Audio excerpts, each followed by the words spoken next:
야, 이게 뭐 인터뷰 진행하다 보니까 횟집가에서 지금 물 끓는 소리, 우리 저 찬물 끓는 소리가 아주 은은하게 지금 퍼지고 있습니다. 그 선생님과의 강릉 관계 우리가 쭉 얘기를 했는데 어떻게 보면 강릉이라는 지역이 중앙에서 봤을 때 지리적으로도 좀 멀리 떨어져 있고 어떻게 보면 또 정신적으로도 좀 이렇게 거리감이 있는 그런 상황을 많이 느꼈기 때문에 유성기 선생이 신영복 선생님이 말씀하시는 변방론이라고 하는 것에 대해서도 어떤 실생활에서 느끼는 그런 감정이 있을 거라고 나는 생각합니다.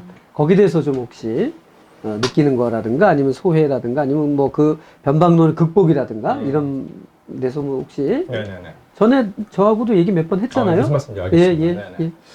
아, 짧게 물어봐 주세요. 네, 그럼 변방론 어떻게 생각하십니까? 이러면 되는데 왜 갈래를 치냐고. 죄송합니다. 진행자가 유병의 말이 죄송합니다. 많습니다. 아, 너무 기분이 좋아서 그래요. 강릉에 오시면 좀 업이 네. 돼요. 맞아요. 정도 예, 컸습니다. 부탁합니다. 강릉은 원래 작은 도시는 아니죠. 굉장히 큰 네, 도시였죠. 맞습니다. 고래 이래로 상당히 큰 도시였고, 뭐 광역시급은 계속 유지됐던 곳이죠. 뭐 강원도 문화재의 4분의 1 이상이 강릉에 다 집중돼 있죠. 그렇지. 그것만 봐도. 네. 사실 그 선생님께서 말씀하셨던 변방론에서도 있습니다만은 뭐 이렇게 그 컴플렉스가 없는 어떤 맞아. 그 변방의 자부심에 맞아요. 대해서 그게. 말씀을 하고 있죠.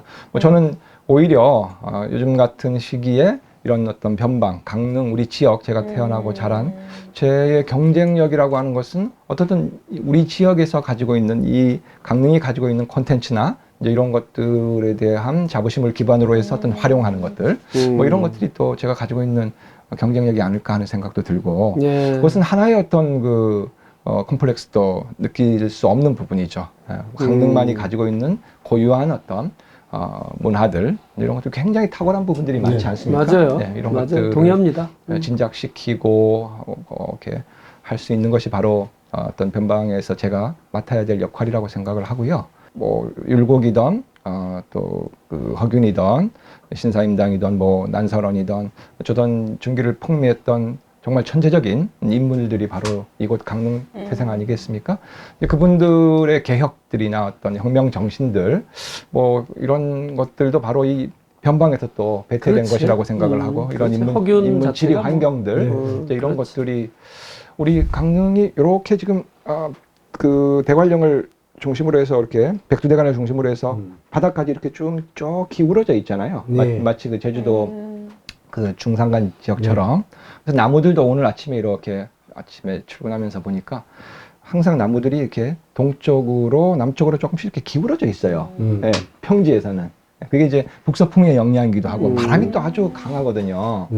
하다못해 나무의 어떤 모양들부터 시작해서 독특한 이런 여러 가지 인문 그 환경적인 요소들이 강릉에 아주 독특한 그 어떤 문화를 낳았던 것이 아닌가라는 생각을 하죠. 그래요. 유 선생이 설명한 네네. 그런 걸 잘 모를 때 10년 전쯤 강릉으로 이주를 했는데요. 네. 이주할 때 변방으로 간다고 생각한 게 아니에요.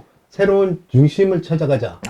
이런 생각이었지 뭐 쇠락한 변방에 간다는 생각으로 온 바가 없습니다. 왜냐면 맞아요. 여긴 또 바다로 또 열려 있거든요. 역시 그래서 오히려 최잡스. 새로운 비전을 만들 수 있는 거죠. 네네. 꿋꿋하게 우리 유 선생이 후배지만 꿋꿋하게 여기서 이렇게 하는 모습 그 자체에서 솔직히 말하는 콤플렉스 같은 건 전혀 느낄 수 없고, 저는 많은 분들이 저를 부러워하는 것 같아요. 그러니까 네. 그건 뭐 그렇고 실상을 모르고. 아니, 제가 하지만 그 변방 얘기 듣다가 어디 영상에서 본 것 같은데 네. 신영 선생님 변방 얘기하는데 어떤 해남에 있는 꼬마가 이러더라고요. 성길초등학교. 변방은 힘이 없잖아요. 내가 아니 그러더라고요. 오. 힘이 없잖아요. 분치를 딱 질렀죠. 네. 힘이 하지만 있으세요? 그런 훈련. 그 강단은 있지. 물리적 힘이 있습니다. 정치적 힘이 없는 거죠. 강단이 있으니까 이렇게 유지도 하고 말이지. 그냥 우리 인터뷰도 응해주고 말이지. 선생님 아까 그 집중 무곤도 얘기를 했잖아요. 그 고온이라고 하는 거 이제 그게 저울이잖아요. 저울 말하자면. 근데 선생님 이제 서구에서는 그것이 하나의 권력이거든요. 힘이거든요, 사실은요. 근데 어떤 우리 동양적인 요소로 하자면 어떤 저울추, 평형 뭐 이런 의미고, 저는 그 곤을 본인만이 가지고 있는 어떤 독특한 저울, 주관, 가치관 이런 것일 수도 있다 하는 생각이 아, 그럼 들어요. 그게 네. 힘이지. 네네. 그게 힘이지. 네네네. 그래서 집중, 중, 바로 정확한 것들에 대한 뭐 이렇게 중이라고 해서 바로 뭐 이렇게 그냥 어떤 이것과 저것의 중앙이 아니라 정확한 자기 주관과 철학이 있는 가치관이 있는 또 변방도 마찬가지로 아, 맞아. 이 변방에서 어떤 나의 중심 이제 이런 맞아, 것들을 맞아. 찾으려고 근데 하는 것이죠. 네. 그 말을 마서 미안하지만 언뜻 떠오른 게 뭐냐면 우리 유 선생이 그 중심이 있다는 게 어떻게 아냐면 사실 우리 좀 이따 여러분 영상 보게 되겠습니다만 그 허균 허난설은 기념관이라는 게 사실은 시작이 된 게 유 선생부터 시작을 했어요. 아니 뭐 그런 과거 아니 진짜 이거는 제가 뭐 옛날부터도 알았지만 우리가 허균, 난설원, 선양회 지금 이사를 맡고 계시지만 그 선양회가 시작이 된 게 99년도쯤이라고 네, 맞습니다. 그래서 네. 우리 유 선생님하고 좀 이따 뵈는 그 저 김성남 선생님이 중심이 돼서 시작을 했거든요. 근데 왜 그때 그런 생각을 했어요? 사실 뭐 그때 당시에? 저희가 중심이었다고 하면 조금 뭐 이렇게 팩트 자체가 조금 이그러질 수 있으니까 근데 뭐 저희가 초창기부터 함께 했었고요. 근데 많은 이제 뭐 교수님들이나 지역의 어르신들이 우리 지역의 인물인 허균과 허난설원의 어떤 선양 사업을 시작해 보자. 허균은 아무도 좀 이렇게 관심을 안 가졌거든요. 당시만 해도 그랬었죠. 무슨 허균을 그렇지. 선양을 해? 뭐 이런 강릉하면 분위기들. 율곡인데 뭐 이러면서. 그럼 뭐 그런 것도 있지만 어떤 우리가 아는 허균의 어떤 그런 더 씌워진 어떤 그런 그 부분을 가지고 많은 어르신들이 또 반대도 했었고 그럼에도 불구하고 뭐 저의 부분 뭐 제가 그걸 주도했다라고는 전혀 그때 생각하지 충문을 않고 읽고 했다고 했잖아. 초창기에 그거 초창기에 허균과 관련한 이제 그 복권 뭐 이런 것들을 한번 우리가 시민의 이름으로 해보자라고 처음 했을 때 김성남 선배님이고 뭐 그런 이제 충문 같은 거나 이런 것들도 읽었던 기억이 있고 한데 사실은 그 당시에 많은 뜻있는 그 어떤 분들이 함께 해주셨고 그 어르신들의 역할이 저는 절대적이었다고 생각을 하고요. 그 이후에 이제 지금까지도 허균과 허난설원 강릉의 인물인 두 분에 대한 이제 선양 사업이나 이런 것들을 꾸준하게 해오고 있는데 초창기에는 너무 비가 많이 오는 거예요. 매 행사 때마다 무조건 비가 오는 거예요. 그 허균이 이무기가 돼서 그런가? 이게 무슨 일일까 싶었는데 역시 제대로 해라 뭐 이런 것 같았어요. 그렇지. 비온 뒤에 땅이 굳으니까. 여기다 세워라. 정말 온 몸과 마음을 바쳐서 했거든요. 몇 년 지나고 나니까 이제 맑은 하늘을 선사를 하시더라고요. 승천한 거죠. 근데 사실은 그 선양회를 하신 것도 이게 중심이거든 사실은. 그러니까 어떤 자기 중심이 뚜렷한 그 후배고 그렇게 해서 잘 나가는 시민사회단체에 어떻게 보면 이제 강릉시가 개입이 된 거지. 그 이제 협조하면서 지금의 기념관이 크게 된 건데 맞습니다. 네. 거기에 또 우리 신영목 선생님한테 청을 해서 네네네. 그거야말로 유성기 이사가 한 건데 네. 글씨는 유성기 선생님이 부탁한 거 맞죠? 네네. 그래. 당시에 이제 그 허균 허난설원 내 생가터가 있다고 추정되는 그곳 이제 초당동 1원에 그를 이제 강릉시에서 많은 돈을 들여서 매입을 했죠. 그리고 이제 그곳을 기념공원으로 꾸몄었고 기념관이 이제 들어섰는데 기념관 글씨가 누구의 글씨가 좋을까 이제 고민하다 당시에 제가 또 실무를 담당했었고 해서 굉장히 기회가 좋았던 것이 당시 공무원 중에 선생님을 알고 계시고 근무하던 분이 계셨어요. 그분이 또 담당자였고 그래서 서로 이제 뜻이 맞았던 거죠. 네. 그 노무현 정부 때인가요? 2006년 그 이후죠. 2006년이면 노무현 정부네. 그런가요? 5년까지 이제 네네. 바뀌는 무렵. 네네. 2006년이었고 선생님께서도 흔쾌히 또 승낙을 해주셨고 이제 그 과정에서 그 글씨가 이제 선생님께서는 굉장히 좋아하셨어요. 그러니까 변방을 네. 찾아서 다시 오셔서 네네네. 그 글에 대해서 말씀하시고. 네네. 현판을 상당히 좋아하셨어요. 글쎄 말이야. 수수하고 소박하다고. 변방의 아이콘이 사실 허균만한 사람이 없죠. 대한민국 역사에서. 그렇죠. 근데 참 이게 무슨 일입니까? 그 현판을 띄웠다고 하네요.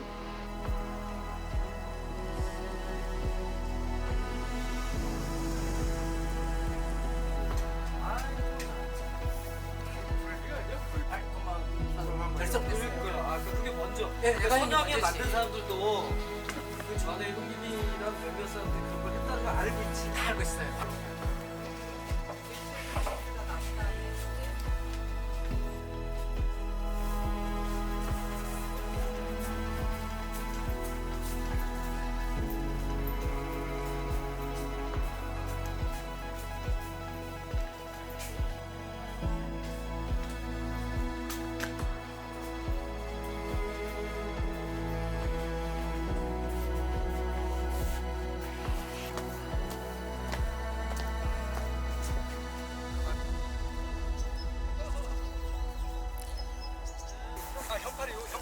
있어?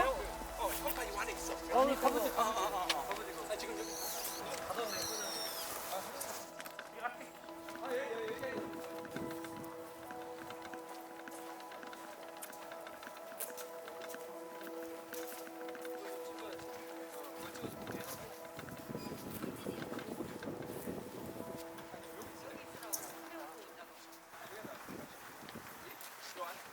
여기 있네 여기.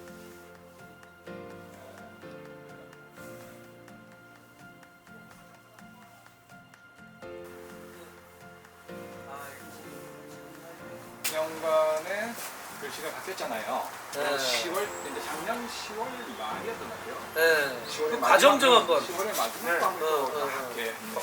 뭐 어떤 선영이하고 협약이 있었어요? 이제 그런 문제들이 사실 없었기 때문에 너무 안타까운 거고 그래서 저희 선영이가 물론 뭐 여러 가지 부족한 부분이 있어서 그랬는지는 모르겠습니다만은 일반적으로 시에서 바꿨다라고 이야기하는 것이고 저는 그래서 이해할 수 없는 것이 그런 이제 시민의 의견이나 또 최소한 선영의 의견이라도 좀 들어야 되는 것이고 또 바꾼다고 하면 그 바꾸는 과정에 있어서 뭔가 그 절차나 그렇지. 이런 부분들이 좀 고려가 되었으면 좋겠다 하는 생각들이 들었었는데 얘기를 들어보니까 그 담당 공무원 얘기가 허균 당시에 유행하던 글씨체라서 이렇게 구체로 했다 이게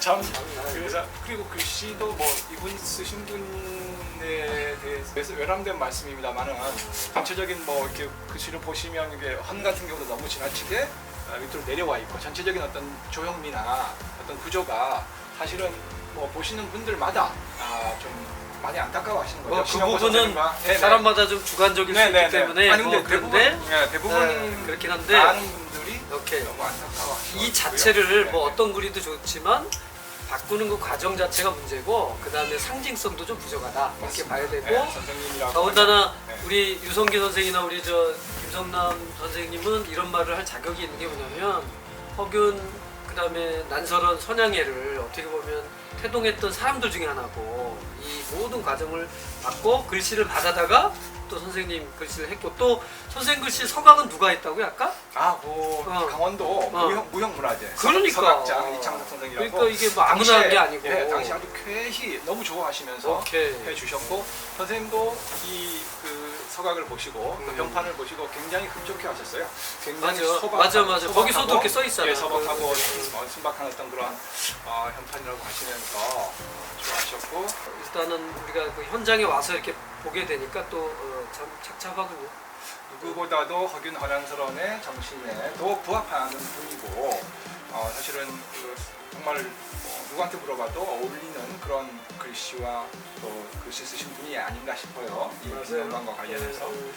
그런데 이렇게 하루아침에 진짜 이렇게 했다는 것은 이거는 글쎄요 어떤 정권에서도 지금까지 이게 벌써 그 세워진 지가 15년, 16년 됐었는데 이런 일이 없었는데 제가 또 강릉에 있으면서 선생님 글씨를 감히 이렇게 좀 잘 지키지 못했다는 좀 자괴감도 있고 솔직히 여러 가지로 좀 그래도 저거를 그 훼손할 수는 없는 거죠? 훼손을 하면 우리가 이제 법적으로 대응을 할 수 있을 것 같고요. 일단 뭐 저는 뭐 긍정적인 측면에서는 이제 신영복 선생님의 글씨가 도처에 있는데 이게 제대로 관리가 되고 있는가에 대해서 우리에게 환기하는 게 있는 거예요. 이게 다른 지역도 그런 데가 있을 수 있고 그렇죠. 과거에 벽초 홍명이 그 문학비도 훼손된 경우가 있었고 그래서 우리에게 이제 새로운 관심을 촉구하는 이런 사건일 수 있고요. 그리고 어떻게 보면 허균과 세기 선생은 동시대를 대표하는 가장 큰 개혁적인 인물들이었고 그 두 분의 만남의 상징성이 이 허균 호난스러운 건 글씨에 녹아들어 있던 건데 지금 정권에서 그걸 이제 어떤 방식으로든 내렸다라는 것은 그만치 또 두려워하고 있다라는 걸 우리는 확인할 수 있는 거예요. 얼마나 자신이 없으면 자신감이 없으면 이런 것까지 글씨까지. 네네 글씨까지도 그러니까 우리는 그래서 더욱더 여기를 자주 오게 될 거고 저기 아까 과거에 선생님이 쓰신 현판을 봤는데 방에 고이 모셔져 있는데 좀 갇혀 있는 느낌이죠. 그렇죠. 언제가 다시 꺼내. 그럼요. 네, 맞아요. 네. 그날까지 또 우린 열심히 해야 될 것 같고 네. 우리 성남이 형님 말씀 좀 들어보겠습니다. 예. 글씨라는 것은 정신의 상징인데 그 지금 허균 헌안설한 이 기념관 네, 가장 부합되는 정신을 살릴 수 있는 글씨체는 제가 생각하기에는 신영복 선생님의 글씨라고 생각합니다. 근데 그것을 진짜 난데없이 이렇게 바뀌어서 너무 안타까운 마음이 듭니다. 네. 아니 역사성 자체인데 이게 역사 기념물 아니에요? 그걸 하겠다고 했는데 그 역사 기념물을 만든 사람들이 관리하는 사람들이 그 역사 기념물 자체를 지으려고 한다는 게 나는 이게 이거는 무슨 완전히 무슨 진짜 넌센스 이상이지. 예, 이건 진짜 되게 기가 막힌 일이고 의미를 희석시키는 거예요. 글쎄 말입니다. 예. 그냥 관광지로 만들고 싶은 거죠. 정신은 필요 없다. 그러니까 여기만이 아니라 지금 인근 속초에 그 저기 저 연수원 교육연수원 것도 그렇게 됐지 뭐. 그건 교육감 또 산하 아니야 교육감. 네네 아. 아이들 이제 직업 관련한 이제 그런 교육을 시키는 곳인데 그곳에 이제 큰 돌 위에 새긴 그 글씨 시아트림터라고 하는 그 글씨조차도 또 바꾼다는 말씀이 있죠. 그래서 강원도가 얘기가 좀 있죠. 그런 것 같아. 강원도가 좀 심한 것 같은데 어땠어요? 우리 아까 우리 보니까 저는 선생님 글씨가 아직 보관되어 있는 거 확인하고 가니까 또 마음이 조금 놓이고요. 다시 잠시 쉬고 다시 걸 날을 기대해 봅니다. 네. 정신과 역사는 살아 있으니까요. 네네.